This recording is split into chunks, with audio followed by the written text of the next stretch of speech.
70 বছৰ হ'ল আমাৰ পূৰ্বপুৰুষে কৰি আছে, আমিওতো চলাই আছোঁ।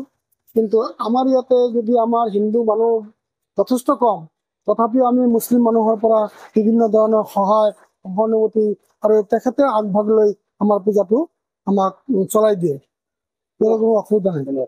আমাৰ পূৰ্ণ পৰ্যায়ৰ সহায়ক যেতিয়া আমি সাংস্কৃতিক সন্ধিয়া পাতোঁ, তেখেতসকলে আহে, অডিয়েঞ্চ তেখেতসকল বেছি হয় আৰু পৰিচালনা তেখেতসকলে কৰে। আমিও তেখেতৰ লগত আগভাগ লৈ সাংস্কৃতিক সন্ধিয়াটো আমি চলাই লওঁ। মুছলমান মানুহে আমাক সহায় কৰে বিচৰণৰ সময়তে। আমাৰ যিহেতু মানে সিহঁতে লগে ভাগে থাকি আইন শৃংখলা বজাই ৰখাৰ কাৰণে সিহঁতৰ ল'ৰা ছোৱালীয়ে আমাক সহায় কৰে। এখন গৰৈমাৰী সত্ৰ, গৰৈমাৰী সমন্বয়ৰ ক্ষেত্ৰ, য'ত ডক্টৰ মামণি ৰয়ছম গোস্বামীৰ পূৰ্বপুৰুষসকলৰ আৱাস ভূমি আছিলে। গতিকে সেই আৱাস ভূমিত আমি হিন্দু মুছলমান সকলোৱে ৰৈ আছে। আৰু গৰৈমাৰী বজাৰত মোৰ বয়সটো মোটামুটি 62 মান হৈছে।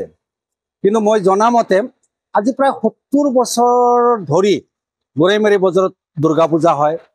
কেৱল দুৰ্গা পূজা নহয়, বিভিন্ন পূজাও হয়। আৰু সেই পূজাত গৰৈমাৰী বজাৰখনত দেখা যায় বৰ বেছি হলে 500 মান হিন্দু মানুহ আছে। আৰু গোটেই এলেকাটোত নহলেও 70,000 মান মুছলিম মানুহ আছে। আৰু এওঁলোকৰ মাজতে পূজাটো ইয়াত অনুষ্ঠিত কৰা হয়। আৰু প্ৰায় গোটেইখিনি মুছলিম মানুহে ইয়াক সহায় কৰে, সহযোগ কৰে, সমৰ্থনো কৰে। এই কথাটো মানিব লাগিব। তাৰোপৰি কাষতে থকা শিংমাৰী পুখুৰী পাৰ, তাতেও 2খন পূজা হৈ আছে। গৰৈমাৰী বজাৰৰ এইটো হ'ল বাৰোৱাৰী দুৰ্গা পূজা, কাষতে সূত্ৰধৰ পাৰাত এখন পূজা হয়।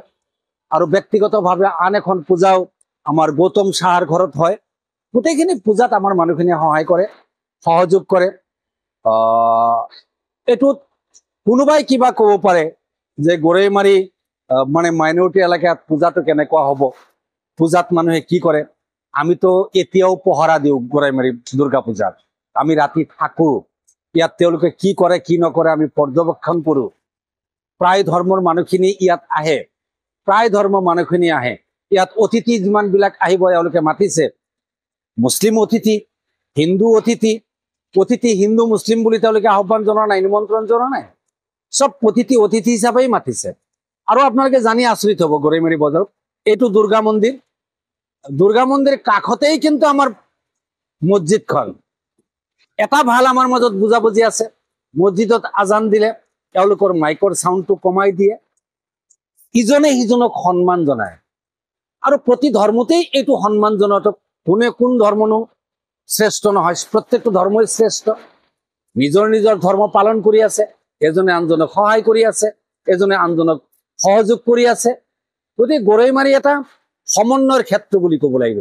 মই ইয়াত উল্লেখ কৰি থৈ যাম, 1983 চনৰ যিটো জুই জ্বলিছিলে, সেই জুইটো কিন্তু গৰৈমাৰী বজাৰ, গৰৈমাৰী গাঁৱৰ কলিতা গাঁওখন আমি পহৰা দিছিলো, কোনেও একো কৰিব পৰা নাছিল। গোটেই অসম জ্বলিছিল, গৰৈমাৰী এলেকা কিন্তু জ্বলাই দিব পৰা কাৰো ক্ষমতা হোৱা নাছিল। আমি এনেকুৱা বুজা পৰাত চলিছো। আমাৰ মাজত মিলা প্ৰীতিৰে ৰৈ আছে। আমাৰ মছজিদৰ কাষেৰে যাওঁতে হিন্দুসকলেও অলপ হলেও তেওঁলোকে মূৰটো নত কৰি গুচি যায়। ধৰ্মক চাই কোনেনো ভয় নকৰে, চবেই ধৰ্মক চাই ভয় কৰে। আৰু ধৰ্মটো এইটোৱে, যিটো সত্য সেইটোৱে হ'ল ধৰ্ম। ইয়াত মানৱ ধৰ্মটো বেছিকে চলে। আপোনালোকে গোটেই অসমতে এই কথাটো ক'ব পাৰে যে গৰৈমাৰী মানুহে বেছি কয় নেকি, গৰৈমাৰী মুছলিম মানুহে বেছি কয় নেকি? নহয়, গৰৈমাৰী মুছলিম মানুহে গৌৰৱ কৰি ক'ব পাৰে যে ইয়াত থকা হিন্দু মানুহৰ ৰক্ষণাবেক্ষণৰ দায়িত্ব গৰৈমাৰী অঞ্চলত থকা মুছলমান মানুহবিলাকৰ দায়িত্ব আৰু কৰ্তব্য। বিৰোধিতা নাথাকে, কোনে নকৰেও, চবেই ভাল পায়হে। আৰু ইয়াত মানিছে, তেওঁলোকে মাতিছে, আমি আহিছো। মাতিছো মানে তো আমিয়ে কমিটিখন গঠন কৰোঁতে আমিয়ে থাকো, আমি মুছলিম মানুহবিলাকে থাকো। বোলে এইবাৰ সভাপতি আমাৰ বিকাশ দাস, সভাপতি বিকাশ দাস। আমি কৈ দিলো বোলে নাই, বিকাশ দাস থাকক, ছেক্ৰেটাৰী অমুকক দিয়া থাকক। আমি বাহিৰৰ পৰা যিমান সহায় কৰিব লাগে কৰি আছো। আমি টকা পইচা দি সহায় কৰো তেওঁলোকক, এইখিনি আমাৰ আছে দায়িত্ব। ইয়াত মুছলিম মানুহবিলাকে যদি পেণ্ডেল বনাব পাৰিছে, তেওঁলোকে পূজা কৰিব, সেই পূজাটো তেওঁলোকে চাব নোৱাৰিব নেকি?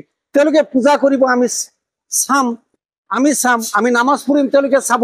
তাত সততা আছে, তাত সততা আছে। সততাটো থাকিব লাগিব এইটো তাত।